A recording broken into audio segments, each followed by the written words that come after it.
Hello and welcome to Good News Africa. So this is where I look at the top headlines in Africa and then attempt to make sense of those headlines. So for now, I'm looking at the Sudan Tribune. From the Sudan Tribune, Sudan political factions seek new allies to restore civilian rule. So this is about Sudan and the ever evolving civil war in Sudan. So maybe the question I will pose is Sudan better off? Was Sudan better off under the dictator Omar el Bashir? So sometimes maybe what a lot of African countries lack is stability. So basically, yes, he was an authoritarian. That is Omar el-Bashir.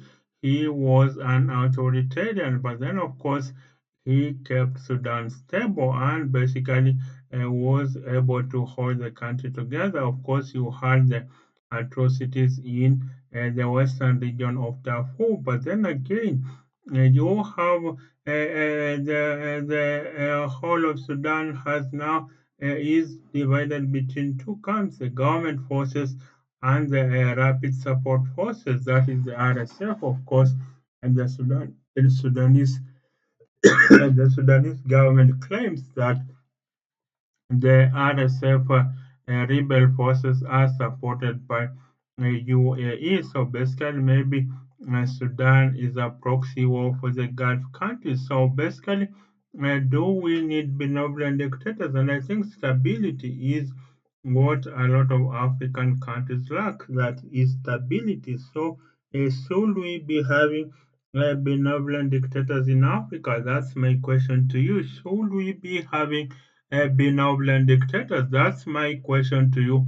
And basically, maybe I think we just don't have that stability in Africa to be able to have a democracy. Our democracy is wobbling, and that is why then there is just a lot of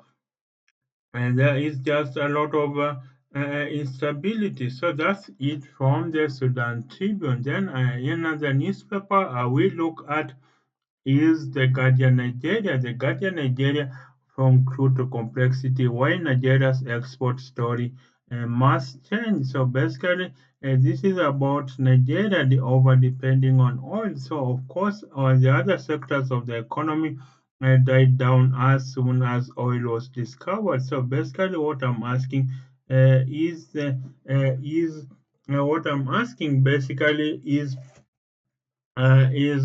Nigeria, should Nigeria be developing other sectors of the economy? I think you had sectors such as agriculture died down, but then Nigeria is over depending on oil. Basically, look at the country's economy. Basically, now it was exporting crude oil, but then importing finished petroleum products. And I think the President Bola Tinubu did away with the oil subsidies. So basically, even though mineral resources are there, but we should be diversifying the economy. Look at a country such as the UAE, where they realized that oil was going to run out by the year 2030. So what did they do? They diversified the economy so that then they diversified the economy so that then you had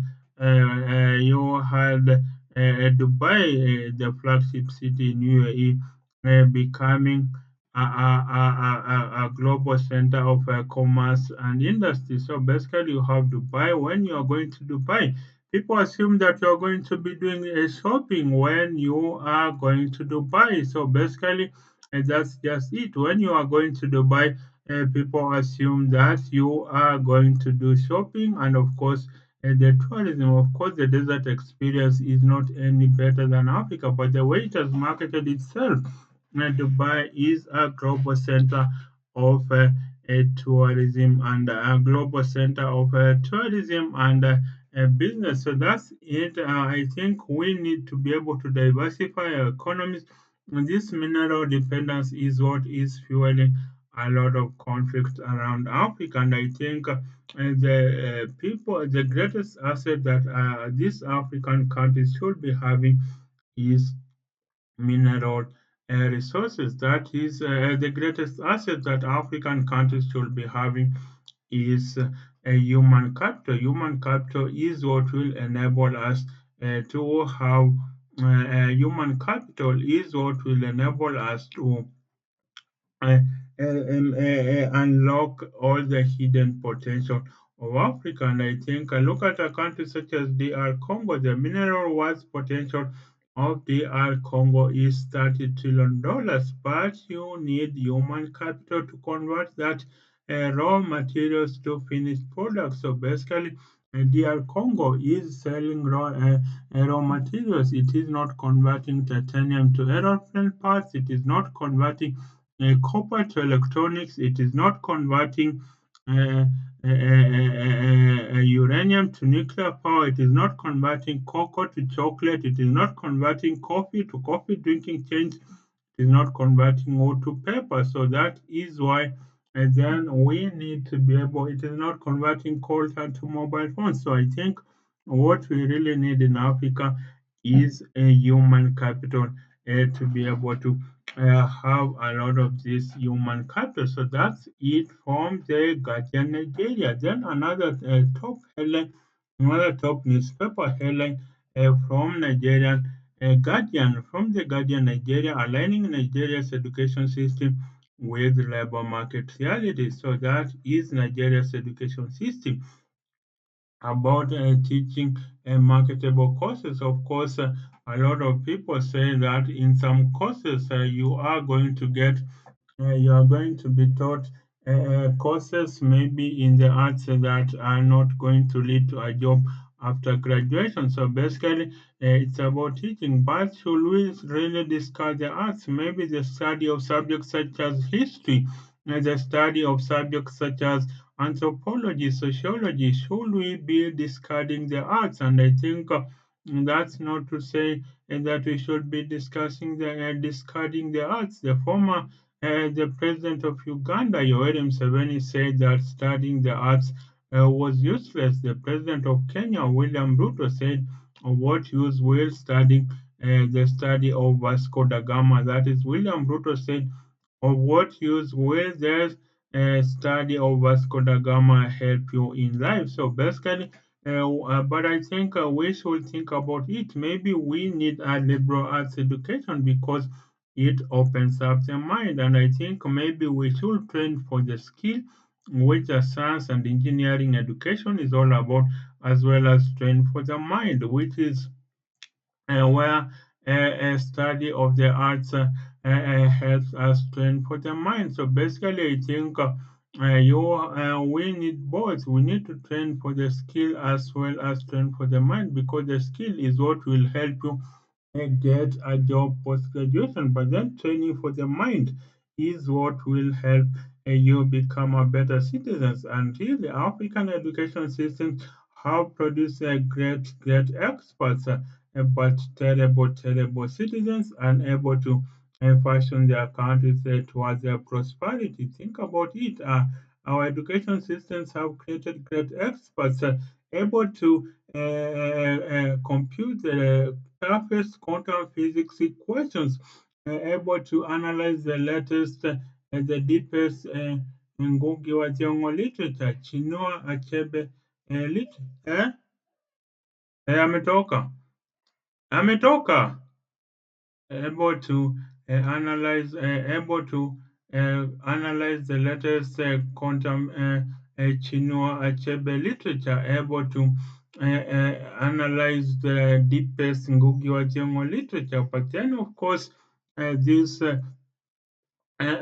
so that education system that we should be having should train for the skill, but also become better citizens, which an arts education is all about. Think of the Ivy League colleges in America. They are not known for their science degrees. They are not known for their liberal arts degrees. Think of universities such as Harvard. You will be surprised that most students enroll in arts-oriented subjects such as history, such as anthropology, such as sociology. And I think that's what an arts education is all about. So we shouldn't be discarding the arts. They help us make better citizens. So we should be at the same time, we need something to put food on the table to get a job post graduation. So that's what our STEM, science, technology, engineering, mathematics degree should be all about. So maybe we need a mix of both so that we have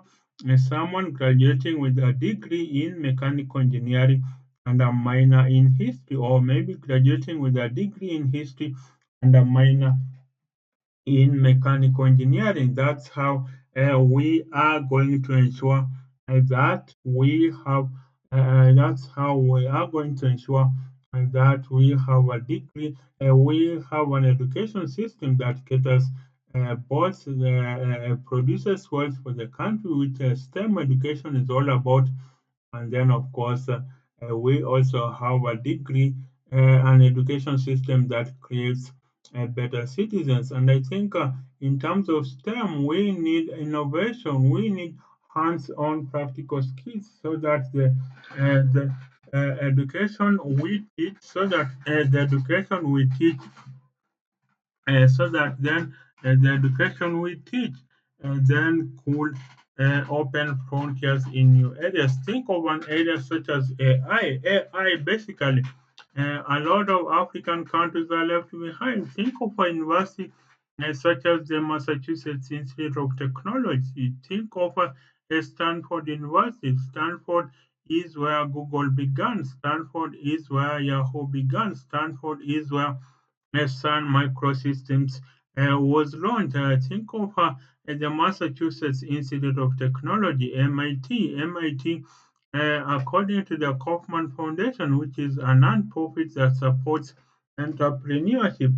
According to the Kaufman Foundation, the according to the Kaufman Foundation, the companies created or founded or co-founded by alumni of MIT, they would be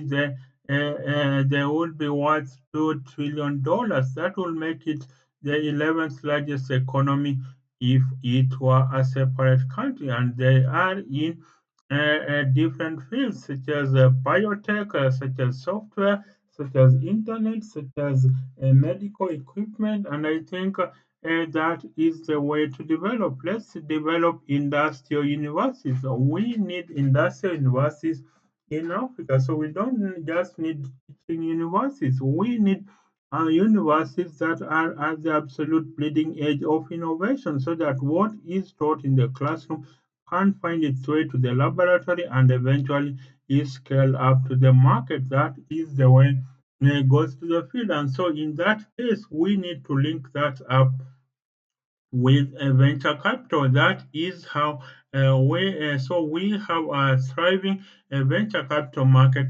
That is how we are going to link up that with we are going to link that up with venture capital with the most promising idea. So that's it from the Guardian Nigeria, aligning Nigeria's education system with labor market realities. Then another headline from this is another headline. This is from the Sierra Leone Telegraph. From the Sierra Leone Telegraph, Sierra Leone, the irony of APC's 2028 election bid. So basically, manifesto. Are our parties making manifestos that can truly are our political parties making manifestos that will translate to everyday lived realities for the common citizenry? So that's what we should be asking. Are our manifestos going to translate to improve the livelihoods for the people, or are they just empty election promises? Is the campaign candidate the candidate in the office? Is the campaign candidate the candidate once elected in office? I just think a lot of election promises are hot air. Our presidents don't intend to make a meaning of those election promises, and that's why then Africa has rulers who are attracted by the trappings of power. They don't have efficient Persian governors who utilize the resources optimally so that their people can prosper. So I think that really needs to change. We need to have election manifestos that really are about the people, election manifestos that are about putting people first. If we put people first, things such as tap water and electricity for every African home would have been available. Things such as maybe uh, jobs for university and college graduates, school graduates will have been availed, but that is not to be. We are still grappling with poverty 60, 70 years after independence. We are still grappling with poverty. Africa is home to 75% of the poorest people in the world. That shows our thinking, our manifestos do not translate to lived realities of the people, and that should change. That should really tell us that Africans need to do better. We have to know that the everyday lived realities of the African person is because the poverty in Africa is because of a real lack of leadership on the political class. So they want power for themselves, not to work for us and not to ensure that we are Africans are prosperous. So that's it from the Sierra Leone Telegraph. Another top headline another top headline. So this is about the breakaway region of Cabinda. This is about the breakaway region of Cabinda. This is about mineral resources, I think, off the coast of Angola. This is about mineral resources becoming a source of conflict rather than a source of prosperity for the people, as espoused by the Zambian president Hakainde Hichilema. He says minerals should not be a source of conflict for the people, for the country, but a source of prosperity. So, can mineral resources be a source of prosperity for our people? So, that's it from this is it from Les Ecos to Congo Brazzaville. Then another top headline still from Les Ecos to Congo Brazzaville candidacy for the March 2026 presidential election for Denis Sassou Nguesso is here. So Denis Sassou Nguesso, the long-running president of Congo. Remember, there's DR Congo and there's Congo. There's Democratic Republic of Congo and there's Congo Brazzaville. So they refer to it as Congo Kinshasa and Congo Brazzaville. So Congo Brazzaville, the president Denis Sassou Nguesso is going to run again for another term in office. So that is showing you there are no term limits. So the theory of the presidential term limits is that it is better to truncate the rule of a saint, say Mandela, than to extend the reign of a despot, say Idi Amin. So basically, what we need to be doing is to ensure that we have leaders that work for the people. If you want to lead, what is your agenda for the people? Not just be attracted by the trappings of power. What is your agenda for the people? Why is it that 75 countries, 75% of the poorest people in the world are in Africa? Why is it that Nigeria surpassed India as the poverty capital of the world, as and Nigeria surpassed India in 2018 as the country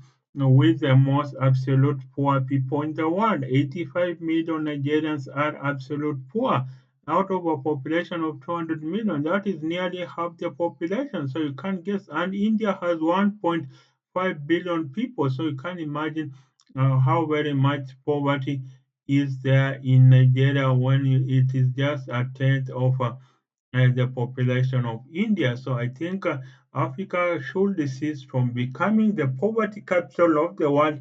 What we need to be doing is to be ensuring that what we need to be doing is to ensuring that we put our leaders to account. Let them bring services to the people. Let them alleviate poverty. Let them bring development and prosperity to the people. And I think that needs to change. And I really think you have an Africa where you have leaders that are disjointed. You have the peasant, you have the peasant leader who emotionally connects with the citizen, with the peasant, but then so is hero worshipped by the people, but then does not have the economic mean of a Wall Street power broker, so does not uplift their people economically. Or again, you could have a technocrat who has the brains to solve all of Africa's problems, but then they don't emotionally connect to the people, to the peasants, so they don't get elected, and the African miracle story becomes a deferred dream. And then, of course, in the third is the opposite polarity kind of a leader, the leader who treats the peasant the same way as they would treat a king, but then, of course, they treat the peasant the same way as they would treat a king, but then of course they don't get to reach the stage. They are eliminated very young. These are the kind of leaders that are usually assassinated or barred from holding a public office, and so maybe they go and launch a university or they are killed very young. For instance, in Kenya, it is said that the death of Tom Mboya and so the country lose at least 30 years of development. So you can imagine in Kenya the death of the flamboyant politician in 1969, Tom Mboya, and so the country lose 30 years of development. So that's it from Les Ecos to Congo Brazzaville. Another top headline from a newspaper, another newspaper headline: how judiciary plans to plug loopholes fueling corruption. That is how judiciary plans to plug loopholes fueling corruption. This is from the New Times Rwanda. From the New Times Rwanda, how judiciary plans to plug loopholes fueling corruption. So basically, corruption stinks to high heavens in Africa. If you account for corruption outflows from Africa, Africa will be a net donor to the world and not a net recipient in aid. So basically, when a corrupt person in Japan they commit suicide because of the shame they have caused society, and in China, the corrupt they are shot by the firing squad. And of course, the conviction rates in China is almost near complete, is always near perfect, is almost near perfect at about 99%. That's the conviction rate in China. In Euro America, the corrupt resign as they wait for the long arm of the law to catch up with them. But what happens in Africa? The corrupt are celebrated and re-elected back to office. We say they could be corrupt, but they are one of us. And according to the Zambian American economist, Africa has lost at least $1 trillion to corruption since independence. So you can imagine we have lost $1 trillion to corruption since independence. That's a lost GDP of about $30 trillion. So basically, we have lost $30 trillion in development. So how can we develop when corruption stinks to high heavens? And I think Western countries should be sincere. This corruption money finds itself in Western capitals. Think of a country such as Switzerland. It runs on corruption money. Why is it that a country such as Switzerland runs on corruption money? This is something that we really need to interrogate. So that's it from a New Times Rwanda. So this is why I say for every corruption scandal in Africa, there is a Western wheeler dealer involved. That's just it. For every corruption scandal in Africa, there is a Western wheeler dealer involved. So that's it from New Times Rwanda. Then another top headline from Mail and Guardian South Africa. From the Mail and Guardian South Africa, global rush for critical minerals puts African countries at risk, Mantashe once. So this is about the global rush for critical minerals puts. This is about critical minerals, and I think this is the rare earth metals such as coltan that power the information revolution. They are used for making of semiconductors that are used in making of mobile phones and computers, and of course green energy technology. So basically, you have China leading in semiconductor materials, and I think you have America basically playing catch up to China. And so they signed deals. The president of DR Congo, Felix Tshisekedi, is in America. Then, of course, you have uh, US going for critical minerals in Zimbabwe, in Kenya. I think at Morima Hill, you have a lot of these critical minerals are drawing the attention of America, which wants to compete with China in the rare earth materials, especially with regard to AI. So that's it from the Mail and Guardian in South Africa, where it's about critical minerals, and I think it source of conflict. So these foreign companies want to get materials cheaply, and so that is why then they instigate all sorts of chaos, funding both sides of the conflict so that they can mine materials cheaply. So then I will move over to another headline from Maggie Online. From Maggie Online, new tax rate targets top earners. From Maggie Online, Botswana, new tax rate targets top earners. So basically, it should I think a lot of countries employ a progressive tax where the rich pay more and the poor pay less. But then, of course, the question should be first of all, can we self sustain? I think a lot of African countries are facing budget deficits. So then they are borrowing money at rates never seen before. And so debt distress is something that really should it should be a concern for African countries. At least 8 African countries defaulted on their debts. 8 African countries defaulted on their debts, and this is something that should really worry us. This should be worrying us. How is it that we are borrowing money?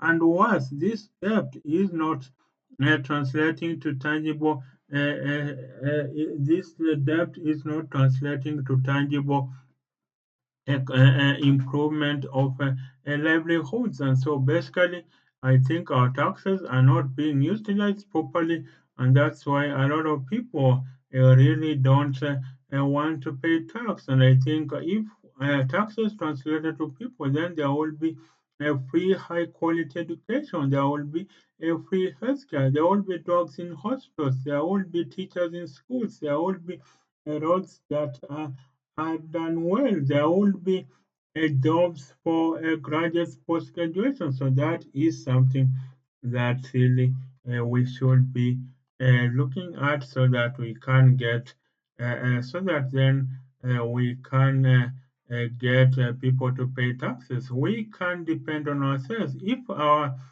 taxes went towards development, then we could really be self-sustained. We could self-sustain, but our taxes go towards corruption. They are taken by leaders and banked in these foreign Western countries. So that's it from Maggie Online. Botswana. Then another top headline still from Maggie Online. BDP retreats Cold Hill divisions. That is BDP retreat Cold Hill division. So this is about another top headline from Maggie Online Botswana. So BDP is the ruling party that was ousted from power in 2024. So BDP lost elections to Duma Boko, the opposition alliance led by Duma Boko. So BDP now is the opposition party. So it finds itself, and I think the only two liberation parties in Africa that are still in power is CCM of Tanzania, Chama cha Mapinduzi, and I think ANC, the ruling party of South Africa. But of course, the ANC support is dwindling. It is it got only 40% of the vote. So maybe in the near future, the DA, the minority white party, could return back to power. So you have in South Africa, basically, there is power in South Africa. Basically, ANC could lose power because people, yes, apartheid was bad. Apartheid was horrific, but then they say things used to work. Unfortunately, that's what the octogenarian Africans say about colonialism. They say colonialism was bad. Yes, colonialism was horrific. Our people were killed. Yes, we by no means are not are not apologies for colonialism. But then services worked. There was trapped water. There was education. City councils used to run things.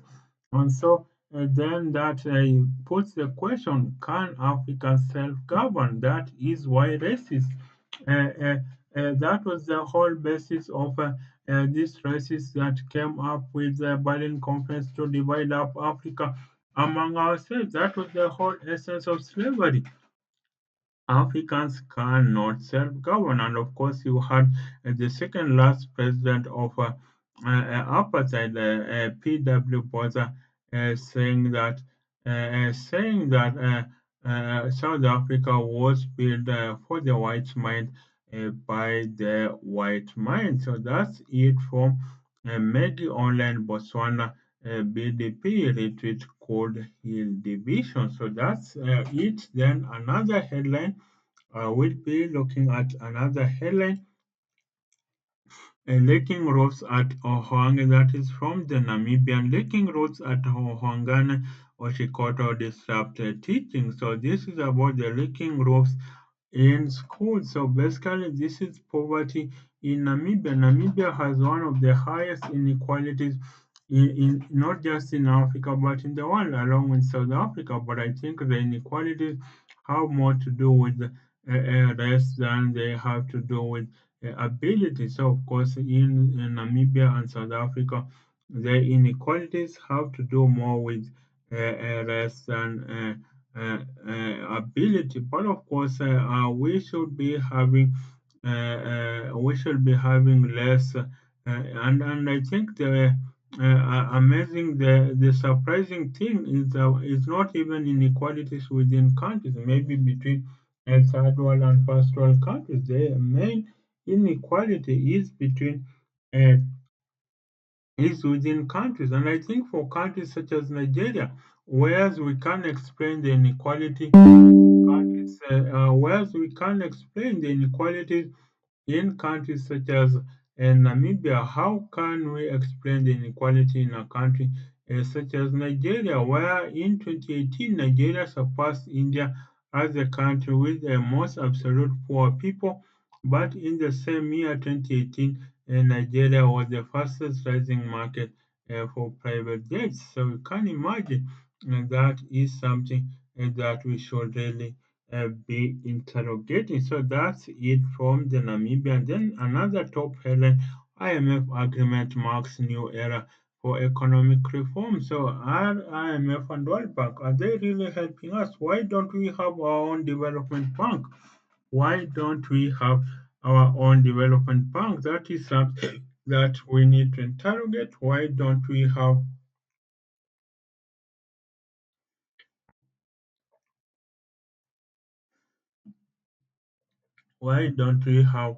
our own development bank? IMF and World Bank put stringent conditions on our country, and I think we need our own development bank so that then African Development Bank, you will be surprised that the largest investors are countries such as the US and Japan. And I think in 2017 or 18, and the US wanted to remove the CEO of African Development Bank, that is Akinwumi Adesina, basically because he had engineered a lot of agro-business success. And I think we need to pump more money into the African Development Bank so that it does more projects for Africa. So that's it from this is it from the Herald Zimbabwe. Then another top headline. And this is from Lusaka Times. From Lusaka Times, court orders Edgar Lungu's son Daliso Lungu to forfeit 79 vehicles and 23 properties his father gave him as a birthday gift. So this is from Lusaka Times. So you can see the kind of corruption, how deep-rooted corruption is in African countries. So just because you are close to power, just because you are the son of the president, you get to acquire 79 vehicles and 23 properties. So this is to ensure that then you will never live a life of poverty. So the way to make money in Africa is by being close to power, not by ingenuity, not by a creative genius trick, not by a rare talent, not by a rare streak, and not by a rare gift. So you can imagine, and this is why life is such peril for the most gifted in Africa.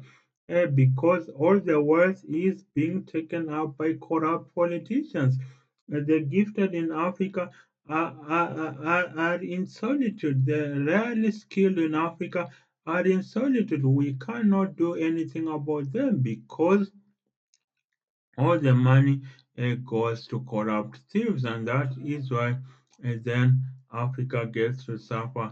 This is why then Africa suffers a great deal. So that's it from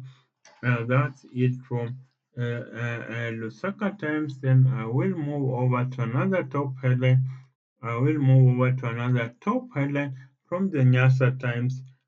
From the Nyasa Times, why so many young politicians feel cheated after every election and how to stop it. So this is about young people getting involved in politics. So should there be more young people in the political space? Should there be more young people in the political space? I think a lot of money needed to win an elective seat basically is what discourages many young people. So many of them are just from university or college, or maybe some from high school. But then, where do they get the money to campaign? I think to be a president in Africa, you need at least $200 million to be a president in Africa. So where do you get this sort of money? This is why the president then is funded by drug dealers, by corrupt thieves, so that then when they get to office,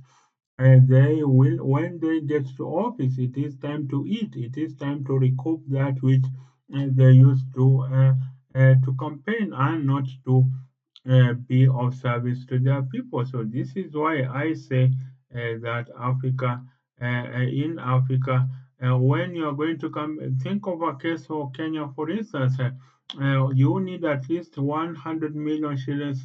That's $1 million to be able to campaign for a parliamentary seat in Kenya. But then, of course, the salary, of course, one of the highest is about the salary is one of the highest. That is about 1 million shillings per month. That's about 12 million shillings, and I think that's about 60 million shillings. That's about $600,000. So you will go at a loss of about 400,000. You will go at a loss of about 400,000. Why would you go at a loss? The thing is that corruption will make for the shortfall, and that is why then these African countries are not going anywhere because the money is used, because the money goes towards because the money goes towards towards the politicians' corrupt activity. So that's it from the NASA Times. Then another top headline, still from the Daily Monitor Uganda. Daily Monitor Uganda, sustained gunshots cause panic in Guinea's capital. That is, sustained gunshots cause panic. So it was thought it was they thought it was a military coup, but apparently it was, I think, a major inmate, a wanted inmate escaping from a prison. So it wasn't a military coup as earlier thought. But then military coups are becoming apparent in Western Africa because citizens feel democracy is not being about the desired change in leadership. They say democracy is not working. People are not seeing the fruits of elections. Elections are not bringing about change. So people now support military coups. Think of Ibrahim Traore in Burkina Faso.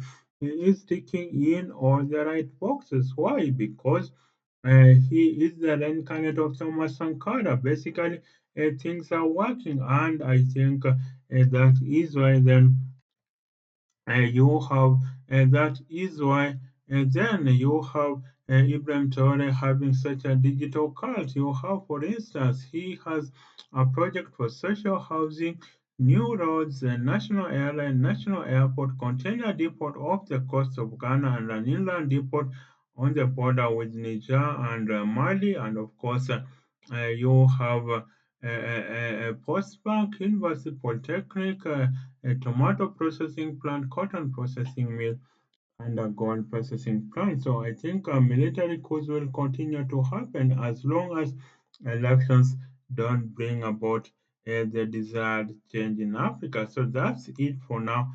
Bye for now. That is the newspaper review for the top stories in Africa for now. Bye for now.